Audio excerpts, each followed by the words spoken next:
Oke, mari kita mulai. Penjualan. Dengar kata itu aja bagi sebagian orang rasanya udah nggak nyaman kan? Tapi gimana kalau kita bisa mengubahnya? Hari ini kita bakal bongkar cara lama dan membangun pendekatan baru yang bukan lagi soal menjual, tapi soal membangun kemitraan yang didasari kepercayaan. Kita semua pasti pernah ngalamin ini kan, berhadapan sama penjual yang kayaknya cuma nunggu giliran ngomong dan sama sekali nggak dengerin kita. Nah, perasaan inilah yang jadi inti masalahnya. Kenapa pendekatan penjualan tradisional itu rasanya udah rusak? Nah, ini dia nih biang keroknya. Taktik-taktik jadul kayak presentasi yang maksa, solusi satu untuk semua, atau terlalu banyak ngomong. Hal-hal inilah yang bikin pelanggan merasa dijualin, bukan dilayani. Dan inilah yang harus kita tinggalkan kalau mau sukses di era sekarang. Jadi solusinya itu bukan trik baru loh, tapi sebuah pergeseran pola pikir yang fundamental. Intinya sederhana banget, berhenti mendorong produk dan mulailah memecahkan masalah. Ini bukan lagi soal menjual, tapi soal membantu. Bedanya jelas banget. Di satu sisi, ada penjual yang fokusnya cuma ke produknya. Di sisi lain, ada penasihat terpercaya yang fokusnya ya ke masalah pelanggan. Ini pergeseran total dari pola pikir saya ke Anda, dari sekedar transaksi ke membangun hubungan. Pendekatan ini punya nama penjualan konsultatif. Dasarnya simpel aja. Pelanggan itu nggak cuma butuh produk, mereka butuh solusi buat masalah spesifik mereka. Jadi peran Anda itu jadi kayak dokter, mendiagnosis dulu masalahnya, bukan asal kasih obat. Kerangka kerja ini ibaratnya peta jalan Anda, dari obrolan pertama sampai jadi kemitraan jangka panjang. Coba perhatikan, setiap langkahnya dibangun di atas langkah sebelumnya, dengan kepercayaan sebagai pondasi yang menyatukan semuanya. Tapi semua kerangka kerja canggih tadi itu nggak akan ada artinya tanpa satu keterampilan paling fundamental yang menopang segalanya, yaitu mendengarkan. Dan bukan cuma dengerin biasa ya, tapi mendengarkan secara aktif. Penjual yang hebat itu mendengarkan untuk memahami, bukan cuma untuk merespon.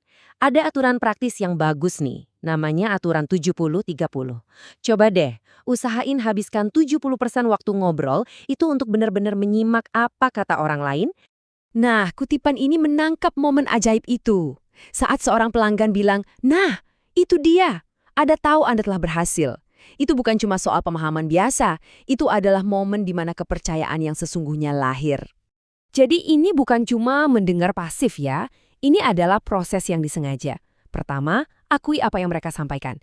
Kedua, konfirmasi pemahaman Anda, betul nggak ya saya ngertinya begini? Dan ketiga, klarifikasi untuk menggali lebih dalam. Proses ini membangun pemahaman bersama dan, yang paling penting, kepercayaan.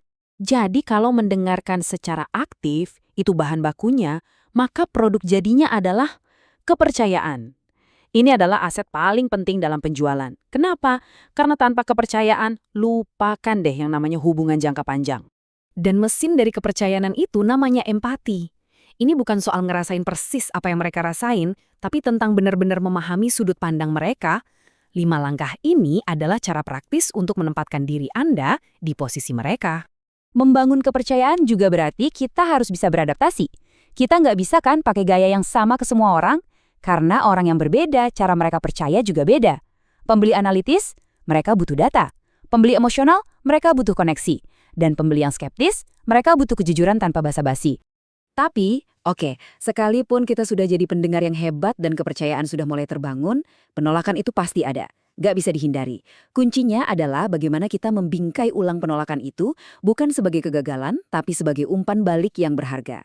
Penting banget nih buat bisa membedakan antara jeda dan titik akhir.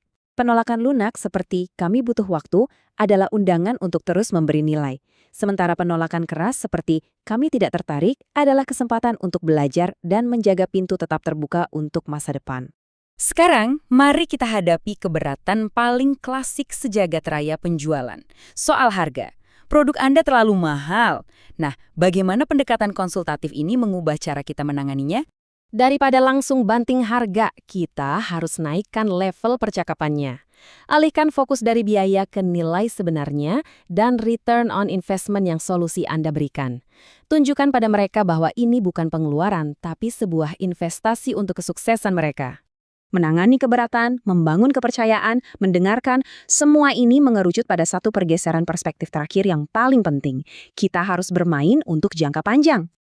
Penjualan itu bukan garis finish. Justru itu adalah garis start. Ini adalah awal dari hubungan bisnis yang langgang, di mana kesuksesan Anda terikat langsung dengan kesuksesan mereka. Pepatah ini udah kuno banget tapi sangat benar. Orang membeli dari orang yang mereka kenal, sukai, dan percayai.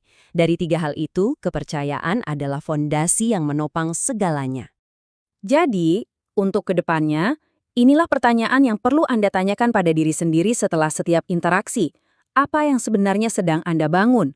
Sebuah transaksi sesaat atau sebuah kemitraan yang langgang? Pilihan ada di tangan Anda.